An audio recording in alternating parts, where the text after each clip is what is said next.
આ કથામાં એવા સંતની વાત છે, એવી એક ચેતનાની વાત છે કે જેણે રક્તપિત્યાના રોગીઓનું રક્તપિત્ત, કુષ્ઠરોગ, લેપ્રસી આ રોગીઓ માટે એક આશ્રમ બાંધ્યો.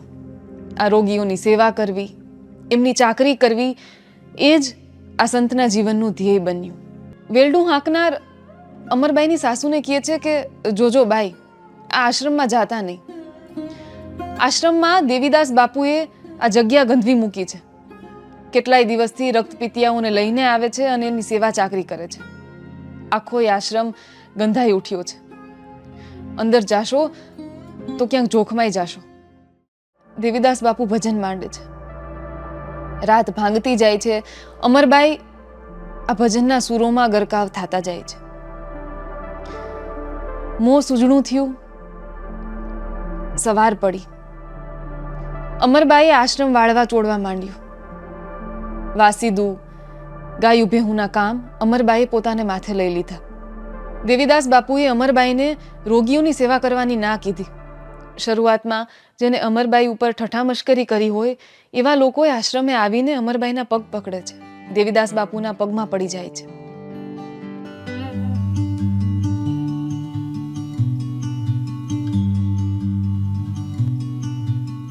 એક દિવસ શાદુડ ભગત નામે એક યુવાન આશ્રમમાં આવે છે અને દેવીદાસ બાપુને કહે છે કે મને તમારા ભેગો આશ્રમમાં રાખો. તમે જે કહો એ કામ હું કરીશ. તેલ માગવા જઈશ, ટુકડો માગવા જઈશ, આશ્રમનું બધું એ કામ કરીશ, પણ મને તમારી સાથે આશ્રમમાં રાખો. દેવીદાસ બાપુ શાદુડ ભગતને આશ્રમમાં રાખે છે. શાદુડ ભગત એ જતી પુરુષ હતા. જતી પુરુષ એટલે જેની નાળ ધોઈને પાયે સ્ત્રીઓના આડા ભાંગે એ. શાદુડ ભગત ગમે તેમ તો એ પુરુષ હતા. ધણીપણાનો ભાવ એનામાં ક્યાંક ને ક્યાંક ધરબાયેલો હતો. શાદુડ ભગત આશ્રમમાં આવ્યા એટલે અમરબાઈનું હૈયું કંઈક નવી જ રીતે ચમકી ઉઠ્યું. અમરબાઈનું મન પ્રફુલ્લિત થઈ ઉઠ્યું. શાદુડ અને અમરબાઈની ઉંમર આમ સરખી હતી, પણ અમરબાઈનું મન, એનું હૈયું જે બાબતે પ્રફુલ્લિત થઈ ઉઠ્યું હતું એ આ અવસ્થાની સરખાઈ, અવસ્થાનું સરખાપણું કે યુવાની નહોતી. પણ અમરબાઈ સ્ત્રી હતી. એના હૈયામાં જનેતાપણાનો જે ભાવ હતો એ શાદુડ ભગતના આશ્રમમાં આવવાથી ક્યાંક ને ક્યાંક સિંચાયો. આ જનેતાપણાનો ભાવ, આ સાદ એની કુખમાંથી ક્યાંક ચીસ પાડી ઉઠ્યો. અમરબાઈ શાદુડ ભગત ઉપર માં જેવું હેત વરસાવવા લાગી. શાદુડ ભગત સવારના પોરમાં વાસીદા કરતો જાય, ગાયું ભેહુંને નિરણ નાખતો જાય ત્યારે ભજનો ગાતો હોય અને અમરબાઈનું હૈયું આ બધું એ જોઈને, આ ભજનો સાંભળીને પ્રફુલ્લિત થઈ ઉઠે. એક રાતે અમરબાઈ એના ઓરડામાં સૂતા છે. શાદુડ ભગતની નજર ઓરડાની તિરાડમાંથી એની પાછળ શું ચાલે છે એ જોવા ઝંકતી હતી. અમરબાઈના ઓરડામાંથી કંઈક ધીમો ગણગણાટ સંભળાતો હતો. શાદુડ ભગત ઓરડાની નજીક ગયા. ઓરડાની તિરાડમાંથી એને કંઈક ઝાંખી જોવાનો પ્રયત્ન કર્યો, પણ શક્ય ન બન્યું. એને કંઈ દેખાયું નહીં. પણ ઓરડાની અંદરથી આવતા અવાજોએ શાદુડ ભગતનું હૈયું વિચલિત કરી મૂક્યું. ઓરડાની અંદર કોણ હશે? અમરબાઈ તો એકલા છે. એની સાથે આવી કાલી ગેલી ભાષામાં, આવી કાલી ગેલી બોલીમાં કોણ વાતો કરતું હશે? મારાથી વધુ વહાલું અમરબાઈને કોણ થઈ પડ્યું હશે? પુરુષપણાનો ભાવ શાદુડ ભગતના હૈયામાંથી ઊંડે ઊંડેથી જાગી ઉઠ્યો. આખરે શાદુડ ભગતથી રહેવાયું નહીં અને અમરબાઈના દરવાજે ટકોરા માર્યા. અમરબાઈએ બારણું ઉઘાડ્યું. શાદુડ ભગતે પૂછ્યું કે બાઈ કોણ છે ઓરડામાં? અમરબાઈએ એક વેધક દ્રષ્ટિ શાદુડ ભગત તરફ કરી અને અત્યંત કટાક્ષમાં જવાબ દીધો, કોઈ નથી. અને દરવાજો બંધ કરી દીધો. શાદુડ ભગત નીચું જોઈને ત્યાંથી પાછા ચાલ્યા ગયા. બીજા દિવસે દેવીદાસ બાપુને શાદુડ ભગતે આ વાત કરી. કંઈક શંકાઓ સાથે, કેટલાય સવાલો સાથે એને દેવીદાસ બાપુને આ વાતની રજૂઆત કરી. બાપુ, અમરબાઈ અડધી રાતે કોઈની સાથે વાર્તાલાપ કરે છે. બાપુ, તમને ચિંતા નથી થતી? આ જગ્યા અભડાઈ જશે.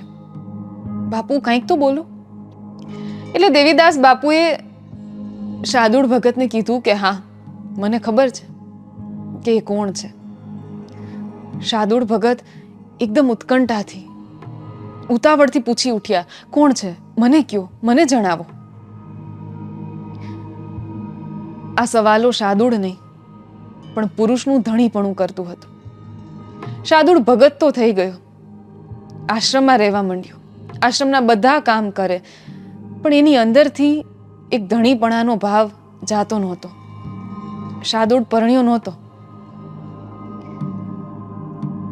દેવીદાસ બાપુએ શાર્દૂળ ભગતને કીધું કે ભાઈ, આ તારું કુંઠિત મન સવાલો કરે છે. એ સાદ તારા જ મનનો હતો, તારા જ મનની શંકાઓનો હતો. અમરબાઈ તો એકલી છે, અને તારી શંકાઓના સમાધાન માટે તોય હું તને કહું, અમરના ઓરડામાંથી આવતા આ કાલા ઘેલા અવાજ મેં સાંભળ્યા છે. અમરને સપનામાં પોતે કોઈ બાળકને રમાડતી હોય એવું દેખાય છે. બાળકને ખોડામાં લઈને કાલી ઘેલી બોલીમાં એની યારે વાતો કરતી હોય એવું પોતાને લાગે છે. એટલે અમર સપનામાં લવે છે, એ સપનામાં બોલે છે, સપનામાં સંતાનને રમાડે છે, સપનામાં જ એનું જનેતાપણું, એની કૂખ ક્યાંક ચીસો પાડી ઉઠતી હશે. ભાઈ શાર્દૂળ, તું અને હું તો પુરુષની જાત. આ કૂખ ફાડીને બીજો જીવ જન્માવાની વાત તારા ને મારા મનને ક્યાંથી સમજાય? પણ આ વાત તો અમર સમજતી હશે. મેં જોયું છે કે અમર આણું વળીને જાતી હતી અને રસ્તામાં અહીંયા ઉતરી પડી. રસ્તામાં જ અધવચ્ચે સંસાર ઉતારીને એને આ ભેખ પહેરી લીધો. મેં જોયું છે કે આપણા આશ્રમની દાડમડીને જ્યારે ફૂલ આવ્યા ત્યારે અમર છાની છાની એ ફૂલને નાના છોકરા જેવું, નાના બાળક જેવું વહાલ કરતી હતી. આપણી ગાયને વાછરું આવ્યું ત્યારે અમર મારાથી છાની, કોઈ ન ભાળે એ રીતે એ વાછરુંને છાતી સરસું ચાંપીને એને ચુંબન કરે, એને વહાલ કરે, એને હેત અને વહાલથી નવરાવે. અમરે કદાચ સંસારનો મોહ ઉતારી નાખ્યો. એના મનમાં કોઈ સમૃદ્ધિના ભાવ હવે જાગી શકે એમ નથી. એને કોઈ અભરખા નથી. કોઈની પત્ની બનવાના ભાવ એના મનમાંથી ઉતરી ચૂક્યા છે. કોઈની ધણિયાણી થવાના કોઈ કોડ નથી, પણ જનેતાપણાના ભાવ કેમ કરીને ઉતારી શકાય? અમરના મનમાં છાના છાનાએ ક્યાંક માં થવાના ઓરતા આવે છે શાર્દૂળ. અમરના જનેતાપણાના આ ભાવ, પેલા દાડમડીના ફૂલ, પછી વાછરડું અને પછી શાર્દૂળ તું આ આશ્રમમાં આવ્યો એટલે એને તને જણ્યું. એના જનેતાપણાના ભાવ તારા ઉપર ઓવારી ગયા. ભાઈ શાર્દૂળ, અમરને મન તું દીકરો છે, એને પેટે જણેલો દીકરો હોય એવા ભાવ છે એને તારા ઉપર. શાર્દૂળ ભગત આ બધી વાત સાંભળી રહ્યા. શરમથી એની નજરો કંઈક ભારથી એવી ઢળી પડી કે દેવીદાસ બાપુના વચનો એને સંભળાય છે, પણ પોતે એની સમક્ષ નજર નથી માંડી શકતો. આ બધી ઘટનાઓ બન્યા પછી બીજા દિવસે સવારે અમરબાઈ કંઈક ચેતી ગયા. શાર્દૂળ પોતે જેને દીકરો માનતા હતા, પેટનો જણેલો દીકરો હોય એવો ભાવ હતો, એ હવે મરી ગયો. હવે એ શાર્દૂળ નથી, હવે એ દીકરો નથી, પોતે હવે એની માં નથી. આ બધા ભાવો, આ સંબંધો તો મરી ગયા. શાર્દૂળે પોતાના ઉપર શંકા કરી, કંઈક જુદા પ્રકારની દ્રષ્ટિ કરી. શાર્દૂળના મનમાં ધણીપણાનો ભાવ જાગ્યો. અમરબાઈ છાના છાના બધાએ કામો એકલા કરે છે, જે ક્યારેક પોતે શાર્દૂળ સાથે કરતા. એ દિવસે ચલાળાથી આપા દાના એ જગ્યામાં આવ્યા. શાર્દૂળ ભજનો કરતો અને ભજનોના સુરાતનમાં પોતે ઢોલીએ ચડીને ખાટલા ભાંગતો. શાર્દૂળ આખાય પંથકમાં વખણાવા લાગ્યો હતો કે શાર્દૂળ ભગત ભજનો કરે અને એને એવું સુરાતન ચડે છે કે એ ઢોલિયા ભાંગી નાખે છે. આપાદાનાએ વાત સાંભળી પોતે જગ્યામાં આવ્યા અને કટાક્ષમાં દેવીદાસને પૂછ્યું કે ભગત શાર્દૂળ ક્યાં છે? મેં સાંભળ્યું છે કે એ ભજનો કરે ત્યારે ઢોલિયા ભાંગે છે. મારે એના ભજનો સાંભળવા છે. એ સાંજે શાર્દૂળ ભગતે જમાત ભેગી કરીને ભજનો કર્યા. શાર્દૂળ ભજનો ગાતો જાય છે પણ કેમેય કરીને ઢોલિયો ભાંગી શકતો નથી.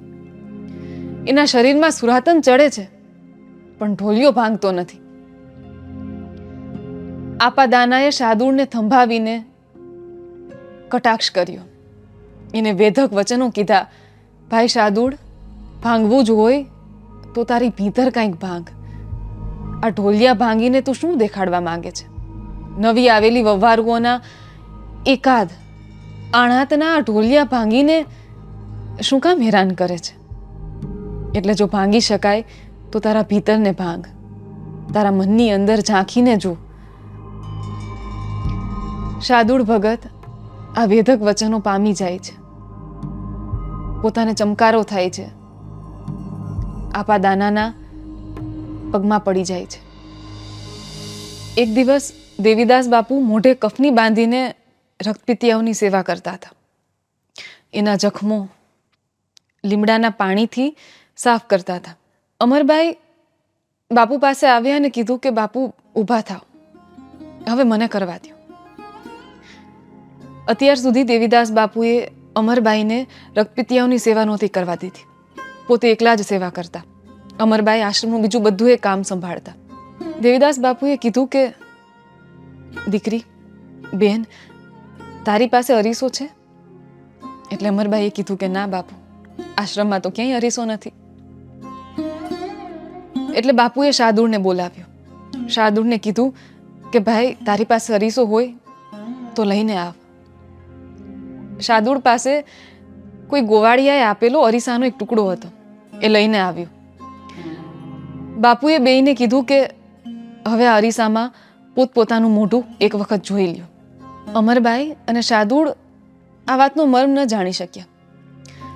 એટલે દેવીદાસ બાપુએ પોતાના મોઢે બાંધેલી કફની, પોતાના મોઢે બાંધેલું કપડું છોડ્યું અને અમર અને શાર્દૂળ અહીંયાનો એક એક થડકારો ચૂકી ગયા. રક્તપિતિયાઓની સેવા કરતા કરતા દેવીદાસ બાપુને પણ આ રોગ લાગુ પડ્યો. બાપુના હોઠ નીચેથી ખવાઈ ગયા હતા, સડી ગયા હતા. એટલે પોતે મોઢે કફની બાંધીને રાખતા હતા. બાપુએ અમર અને શાર્દૂળને કીધું કે અરીસામાં તમારું મોઢું આજે સરખું જોઈ લ્યો. આ કામ કરવામાં, આ સેવા ચાકરી કરવામાં આ બધી આડે આવતી કસોટીઓ છે. હું કોઈ ચમત્કારી સંત નથી. મને કોઈ વિદ્યાઓ આવડતી નથી. હું કોઈ મંત્રોચ્ચાર કે મંત્રોના જાપ કરીને ચમત્કારો નહીં સર્જી શકું. હું તો સરળ રબારી છું. હું તો આ બધાની સેવા કરું. અને અમર અને શાર્દૂળ, આ રોગીઓના રોગ ઉતારીને આપણે જ પહેરવાના છે. આ રોગને તમે કોઈ ચમત્કારોથી દૂર નહીં કરી શકો. તમે તો એના અંતરને, એના મનને ઠારી શકો. શાર્દૂળ અને અમરબાઈ સમજી ગયા. તે દિવસથી દેવીદાસ બાપુની સાથે પોતે બંનેએ પણ રક્તપિતિયાઓની સેવા ચાલુ કરી. આમ ને આમ થોડાક વર્ષો વીત્યા. દેવીદાસ બાપુએ સાદ નખાવ્યું. સંતોની અને સ્વજનોની જમાતને ભેગી કરીને કંકોત્રી લખવા જણાવ્યું. જે મરમી હતા એ સમજી ગયા કે બાપુ શેની કંકોત્રીઓ લખાવાની વાત કરે છે. આ કંકોત્રીઓ મૃત્યુના મહોત્સવની હતી. આ જગતની, આ ભવની પેલે પારે એક જગત હતું, ત્યાં જવાની હતી. દેવીદાસ બાપુએ કીધું કે હું અમરબાઈની રજા લઈ લઉં. બાપુ અમરમાં પાસે ગયા. એને કીધું કે બાઈ, મારી સમય અવધિ પૂરી થઈ, હવે મને રજા આપો. માં, હવે મને રજા આપો. એટલે અમરબાઈએ કીધું કે બાપુ મને સાથે લઈ લ્યો. દેવીદાસ બાપુએ કીધું કે બટા, હજી અવસ્થા નાની નથી લાગતી? આ બહુ વહેલું નહીં કહેવાય? એટલે અમરબાઈએ કીધું કે આવી રીતે આબરૂભેર જો ભવ પાર કરી નાખીએ તો વધુ સારું. બાપુએ કીધું કે શું થયું અમર, દુનિયાનો ડર લાગે છે, એકલા નહીં રહેવાય? ત્યારે અમરબાઈએ એક જ વાક્ય કીધું, બાપુ, અજવાળી તો એ રાત છું. અમરબાઈના આ વાક્યનો મર્મ હતો કે પોતે સંસાર મૂકી દીધો હતો, ભગવો ધારણ કરેલો હતો, પોતે ભક્તિ કરે, પોતે ભક્તાણી છતાંય એક જુવાન સ્ત્રી લોકની નજરમાંથી, લોકના મનમાંથી આ વાત કઈ રીતે અળગી થઈ શકે? એટલે એમને કીધું કે અજવાળી તો એ રાત છું. દેવીદાસ બાપુએ અમરબાઈને રજા આપી. રજા શેની? આ મૃત્યુના મહોત્સવમાં સાથ આપવાની, એટલે કે જીવતા સમાધિ લેવાની. મહોત્સવની જેમ બધી તૈયારીઓ થઈ. 10 દિશાઓમાં વાવડ પહોંચતા કરવામાં આવ્યા કે દેવીદાસ બાપુ અને અમરમાં સમાધિ લેવાના છે. તિથિ વાર બધું એ નક્કી કરીને અંતે એ દિવસ આવ્યો. પરબ વાવડીમાં જ અમરમાં અને દેવીદાસ બાપુ માટે સમાધિની જગ્યાના ખાડા ખોદાઈ ચૂક્યા. આખી જમાત ઊભી છે અને એમાંથી એક જ જણ ચોધાર આંસુએ રડે છે અને એ છે શાદુડ ભગત. અમરબાઈએ શાદુડને નાના બાળકની જેમ પંપાડીને કીધું, મારા વીરા, મારા પેઠ, આપણે તો હવે ધણીના દરબારમાં મળશું. તમારે અમારી હારે જ આવવાનું છે ને? મળશું હવે આલેખને દરબાર, મળશું હવે ધણીને દરબાર. અમરબાઈ અને દેવીદાસ બાપુએ સમાધિ લીધી. એની પાસેની જ જગ્યામાં જે કૂવો હતો એને શાદુડ ભગતે પછી જીવતો કર્યો. પરબ વાવડીની જગ્યામાં આજે દેવીદાસ બાપુ અને અમરમાની આ સમાધિઓ છે. એની પાસે આવેલા કૂવામાંથી 18 વરણના લોકો આજે પાણી પીવે છે. આજે પરબ વાવડીની જગ્યામાં અન્નક્ષેત્રમાં ટુકડો પીરસાય છે. આખા રોટલા રોટલી ક્યાંય પીરસાતા નથી. દેવીદાસ બાપુ અને અમરમાં ટુકડો માંગીને, ભીખ માંગીને સેવા કરતા હતા. ભીખ માંગીને દુખિયારાઓની સેવા કરતા હતા, એમને જમાડતા હતા. એટલે એના સતની યાદમાં આજે ત્યાં ટુકડો પીરસાય છે. સત દેવીદાસ, અમર દેવીદાસ, આ ધૂન આજે અખંડ પરબધામમાં, પરબ વાવડીની જગ્યામાં ચાલે છે. સત દેવીદાસ અને અમરમાની આ કથા, આ વાત આમ તો લોક ડાયરાઓમાં, લોકજીભે ઘણા સમયથી પ્રવર્તતી આવે છે. ઘણા પાઠભેદ સાથે આ કથા કહેવાતી આવે છે. પણ આજે આ કથાની પ્રસ્તુતિ જે તમે સાંભળી, એ કથા અમે શ્રી ઝવેરચંદ મેઘાણીના પુસ્તક સોરઠી સંતોમાંથી લીધી છે. આ કથાનું આધારભૂત પુસ્તક એ સોરઠી સંતો છે. આવી જ બીજી સંત કથાઓ સાંભળવા માટે જલસો કલ્ચર સાથે જોડાયેલા રહો. કસુંબર શ્રેણીમાં જ બીજી સંત કથાઓ સાથે અમે આપની સમક્ષ ફરીથી રજૂ થઈશું. નમસ્તે.